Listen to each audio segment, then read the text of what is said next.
So it's on to my next app, and when I saw the name of this, I was super excited because I am a big beer fan, and it's called Find a Pint. There you go. I said, Find a Pint, that must be a really helpful app. Can we turn this into This Week in Beer for like the next hour? We just talk. Yeah, we'll just talk beer. It's Friday. Pliny the Elder, it'll be good. Okay, first off, I'm going to say that maybe I'll give them a hall pass because this is a brand new app, and a lot of this has to do with user inputting, oh, find this bar here are some photos, here are recommendations, and I know that that kind of library takes a while to build, but on the other hand, do you want to launch an app without a pre-built-in library? Obviously, people are going to add stuff as you go along, but you got to have a pretty substantial library to start with. You would think it's something like this that they would try and pick two target cities that they, wherever the app developers live, and really flood it with their, and then say, hey, it works really great in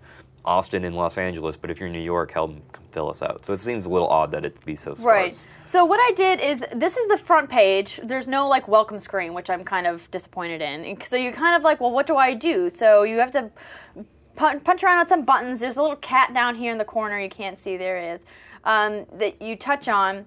And it brings you to this little page that talks about the features in Find a Pint. It talks about the studio, Happy Mouse Studios, and then they do their thanking of these different companies. So I'm like, okay, well, that's great and all.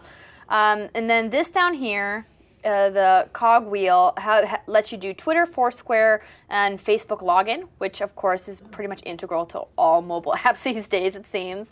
And then up here in the right-hand corner is the search bar.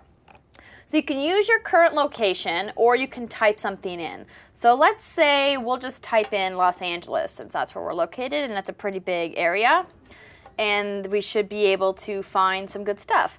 Underneath, it has distance, so let's say you want it to be close. You can pick from a mile up to 25 miles. Let's pick a big range, 10 miles. I'm willing to drive 10 miles to find a good bar. And then they have types: pubs, breweries, beer bars, beer stores, and home brews. We don't want to go to a store. We just want to go somewhere where we can drink right away. And then they have rated yes or no. We'll say yes because we like to find out what other people say about it. And then you hit the bottle cap, search. And it says, sorry, we couldn't find any places. I'm like, maybe that's because I didn't put the California in there. Let's try. First off, it should be able to recognize major cities without me having to put the state in. Can I just say that? We want to go even farther? Okay, let's try again. Sorry, we couldn't find any places. Okay. Now, normally the average person would be dismayed and be like, this is a stupid app, I don't want to do this anymore. So let's take the rating off and see what happens. Nope, sorry, I couldn't find any bigger places. Range? Bigger range. We will find a bar. There are no bars in Los Angeles. That's sort of depressing. Okay, let's go 50 miles. Let's so depressing, I want a beer. Big. And no, I think we should still be able to find something here. Okay, here we go, search again. It says searching on very large database.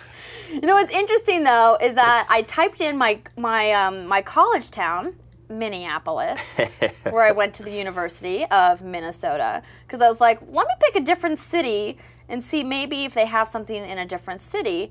And I searched.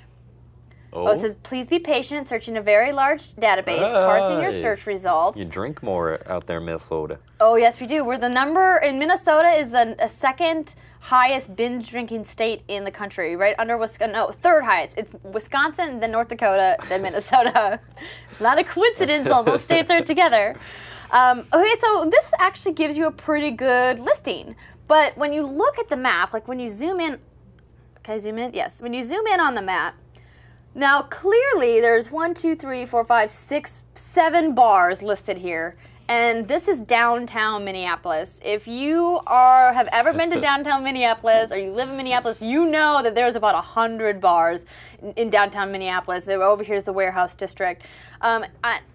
I'm just disappointed. And it says there's one at the University of Minnesota, and that's just a bold-faced lie.